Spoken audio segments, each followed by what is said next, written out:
ఎన్నికలు సజావుగా సాగాయి. ప్రధాని మార్క్ కార్నీ పార్లమెంట్ ను రద్దు చేయడంతో అక్టోబర్లో జరగాల్సిన ఎన్నికలు ముందుగానే జరిగాయి. ఇక ఈ ఎన్నికల్లో 7.3 మిలియన్ల మంది ఓటర్లు పాల్గొని రికార్డ్ క్రియేట్ చేశారు. 2021 ఎన్నికలతో పోలిస్తే 25% ఎక్కువగా పోలింగ్ నమోదైంది. అయితే పోలింగ్ ముగిసిన వెంటనే ఎన్నికల ఫలితాల ప్రక్రియను ప్రారంభించారు. ఇక ఇప్పటి వరకు వచ్చిన ఫలితాల ప్రకారం మార్క్ కార్నీ నేతృత్వంలోని లిబరల్ పార్టీ ముందంజలో ఉంది. దీంతో మరోసారి లిబరల్ పార్టీ ప్రభుత్వాన్ని ఏర్పాటు చేయనుంది.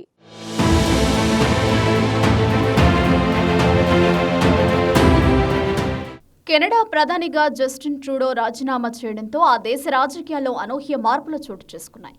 జస్టిన్ ట్రూడో లిబరల్ పార్టీ నాయకత్వానికి రాజీనామా చేయడంతో మార్క్ కార్నీ ఈ ఏడాది మార్చి మధ్యలో కెనడా లిబరల్ పార్టీ నేతగా ఎన్నికైన తర్వాత ఆ దేశ ప్రధానిగా బాధ్యతలు స్వీకరించారు. అయితే ఆ తర్వాత దేశంలో ఎన్నికలు జరపాలంటూ అనేక మంది డిమాండ్ చేయడంతో మార్క్ కార్నీ పార్లమెంట్ను రద్దు చేస్తూ ముందస్తు ఎన్నికలకు వెళ్లారు. వాస్తవంగా ఏడాది అక్టోబర్లో ఎన్నికలు జరగాల్సి ఉండగా మార్క్ కార్నీ నిర్ణయంతో ఏప్రిల్ 28న సార్వత్రిక ఎన్నికలు నిర్వహించారు. పోలింగ్ పూర్తవగా ఎన్నికల ఫలితాల ప్రక్రియ కొనసాగుతోంది.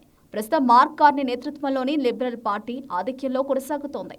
కెనడాలో మరోసారి ప్రభుత్వాన్ని ఏర్పాటు చేసే అవకాశాలు కనిపిస్తున్నాయి. అటు ప్రతిపక్ష కన్సర్వేటివ్ పార్టీ కూడా గట్టిగా పోటీ ఇస్తోంది. ఇక ఇప్పటి వరకు వెలువడిన ఫలితాల ప్రకారం లిబరల్ పార్టీ 59 స్థానాల్లో గెలుపొందగా మరో 101 స్థానాల్లో ఆధిక్యంలో ఉంది. ఇక కన్సర్వేటివ్ పార్టీ 56 స్థానాలు దక్కించుకుని మరో 76 చోట్ల ముందంజలో కొనసాగుతోంది. ఖలిస్తానీ అనుకూలుడైన జగ్మిత్ సింగ్ నేతృత్వంలోని న్యూ డెమోక్రటిక్ పార్టీ 9 స్థానాల్లో ఆధిక్యంలో ఉంది.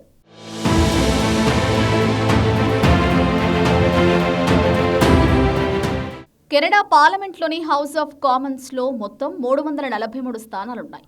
ప్రభుత్వాన్ని ఏర్పాటు చేయాలంటే 172 మంది సభ్యులు అవసరం. కెనడా కాలమానం ప్రకారం ఏప్రిల్ 28న పోలింగ్ జరగ్గా ఆ వెంటనే ఓట్ల లెక్కింపు చేపట్టారు. ఈ ఎన్నికల్లో 4 పార్టీలు ఎన్నికల బరిలో నిలిచాయి. వాటిలో Liberal Party, Conservative Party, New Democrats, Bloc Quebecois ప్రధాన పోటీదారులుగా ఉన్నాయి. ప్రస్తుతం లిబరల్ పార్టీ దేశంలో అధికారంలో ఉంది. ఆ పార్టీకి 152 స్థానాలున్నాయి. ప్రతిపక్షంలో కన్సర్వేటివ్ పార్టీ ఉంది. అయితే ప్రస్తుత ఎన్నికల్లో లిబరల్ పార్టీ 189 సీట్లు గెలుచుకుని ఘన విజయం సాధించే అవకాశం ఉందని పలు సర్వేలు చెబుతున్నాయి. దీంతో మార్క్ కార్నీ మరోసారి ప్రధానిగా బాధ్యతలు చేపట్టే ఛాన్స్ ఉంది. కన్జర్వేటివ్ పార్టీ సైతం గతంలో కంటే మెరుగైన ఫలితాలు సాధించే అవకాశం ఉందని తెలుస్తోంది.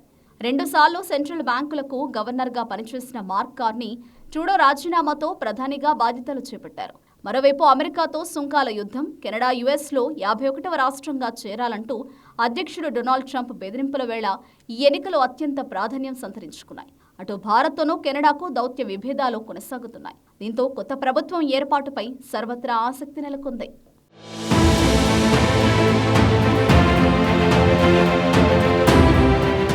ఈ నేపథ్యంలో ముందస్తు ఎన్నికలకు వెళ్లాలని కార్నీ నిర్ణయించారు. ఈ ఎన్నికల్లో 7.3 మిలియన్ల మంది ఓటర్లు పాల్గొని రికార్డు సృష్టించారు.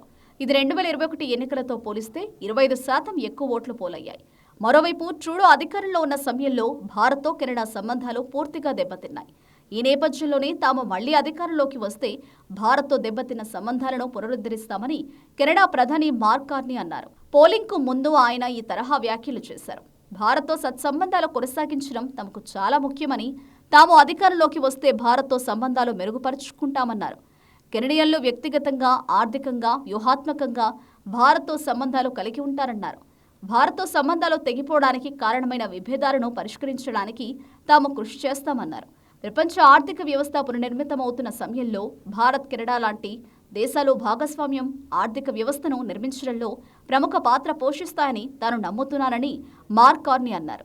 ఈ ఎన్నికల్లో తమ పార్టీ మెజారిటీ విజయం సాధిస్తుందని ఆయన ధీమా వ్యక్తం చేశారు.